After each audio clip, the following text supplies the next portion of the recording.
saya Gini Luna Sembiring dengan NIM 190810451. Saya mahasiswa psikologi Universitas Mercu Buana, Yogyakarta. Nah, masih ingat nggak teman-teman kalau minggu lalu aku berbagi hal tentang insecure. Nah, kali ini aku juga mau membagikan sesuatu. Tetapi kira-kira apa ya? Teman-teman pada tahu nggak? Tentu nggak tahu sih. Oke, jadi kali ini aku bakal membagikan sesuatu tentang kesehatan mental juga. Tapi sebelumnya aku mau bertanya kepada teman-teman, kira-kira kalian pernah nggak dalam keadaan sakit, terus bercerita kepada orang sekitar kalian, kemudian orang sekitar berespon bahwa ia sudah pernah nih mengalami hal yang sama, gejala yang sama. Nah, kemudian dia mengatakan bahwa mungkin kamu tuh lagi sakit ini deh, atau lagi gangguan ini deh, seperti itu. Kemudian dia akan menyarankan treatment-treatment yang sudah dia jalani atau gunakan saat dia sebelumnya, seperti itu. Kemudian kita pun menerima hal tersebut dengan baik, karena merasa, wah dia udah pernah nih, pasti benar. Karena kita lihat dia juga sembuh, seperti itu. Nah, hal tersebut dikatakan sebagai fenomena self-diagnosis, teman-teman. Jadi, kali ini aku bakal bagikan perihal self-diagnosis. Self-diagnosis itu apa sih? Nah, self-diagnosis adalah keadaan di mana kita berupaya mendiagnosis diri kita sendiri berdasarkan informasi yang kita terima secara mandiri, baik itu dari internet, buku, orang sekitar, dan yang lainnya. Padahal self-diagnosis itu nggak baik loh. Nah, berbicara tentang self-diagnosis, kira-kira ciri-cirinya apa aja sih? Nah, yang pertama, kita mulai panik. Kenapa kita panik? Karena kita mulai menerka-nerka nih. Benar nggak ya aku gangguan ini? Benar nggak ya aku sakit ini? Atau parah nggak ya? Nah, kepanikan kita ini malah membuat kita menjadi berakhir stres, teman-teman. Nah, yang kedua adalah kita akan menyangkal kesehatan mental kita yang sebenarnya. Di mana saat kita melakukan self-diagnosis, kita jadi menerka-nerka nih, sebenarnya aku gangguan ini atau enggak ya. Nah, hal tersebut malah membuat kita menyangkal kesehatan mental kita, yang mungkin sebenarnya kita baik-baik aja, tapi kita jadi merasa ada gangguan nih, seperti itu. Nah, yang ketiga, kita jadi tidak mau berkonsultasi dengan ahlinya. Kenapa?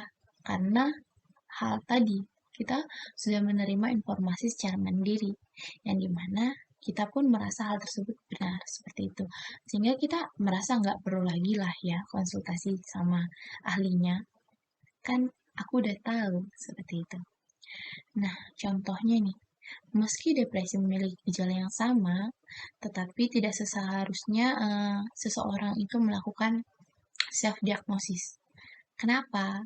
Karena dengan kebiasaan kita melakukan self-diagnosis sendiri, nah hal tersebut malah membuat kita mm,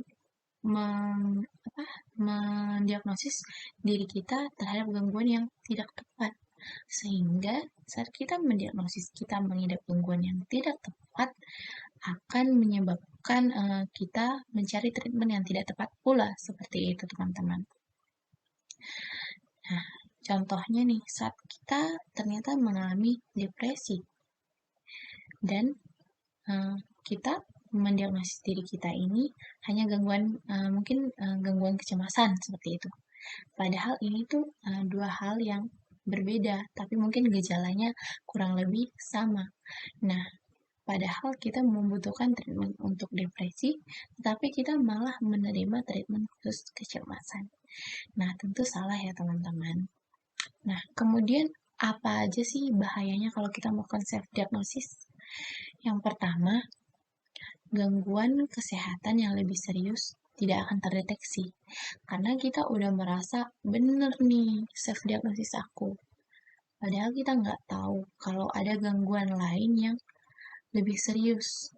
Tapi itu sudah tertutupi karena kita mendiagnosis diri kita sendiri, sehingga kita percayanya kita gangguan yang kita diagnosis, bukan gangguan yang sebenarnya, seperti itu. Nah, yang kedua, kita akan salah mengkonsumsi obat atau salah menjalani treatment. Yang seharusnya apa, malah kita jalanin apa, malah kita makan apa, seperti itu. Nah, yang ketiga adalah memicu gangguan mental lain yang ternyata lebih parah lagi. Nah, kok cuma gangguan mental? Nah, saya membahas di bagian gangguan mental ya teman-teman, bukan di gangguan fisik. Namun meskipun sebenarnya gangguan fisik dan mental itu bisa saling memicu seperti itu. Nah, yang ketiga yang tadi memicu gangguan mental lain yang ternyata lebih parah lagi karena kita nggak aware terhadap gangguan kita yang sebenarnya. Kok bisa nggak aware? Nah, karena kita self-diagnosis tadi teman-teman. Seperti itu. Nah, kira-kira apa aja sih cara mengatasinya? Nah, yang pertama, kita harus menghindari mencari tahu informasi secara instan seperti itu.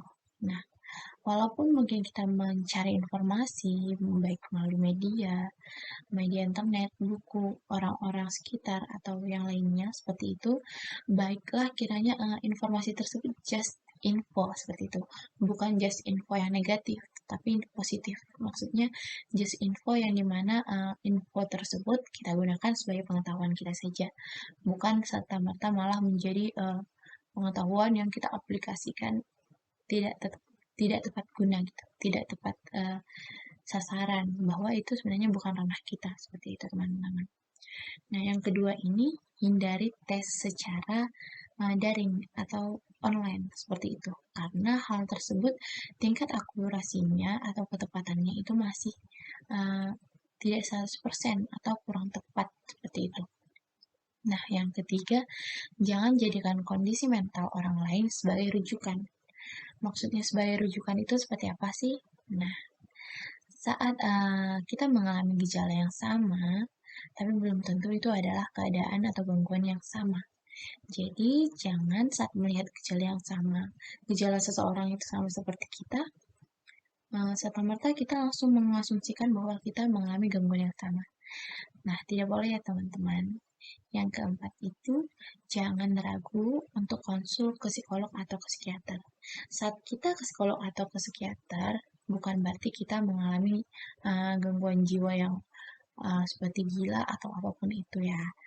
Nah, kalau kita ke psikiater atau ke psikolog itu malah lebih baik saat kita aware akan kesehatan mental kita, saat kita aware kira-kira ada gangguan di diri kita, malah lebih baik teman-teman daripada hal tersebut malah merujuk kepada gangguan yang lebih parah lagi. Sekian yang bisa aku sampaikan. Semoga teman-teman bisa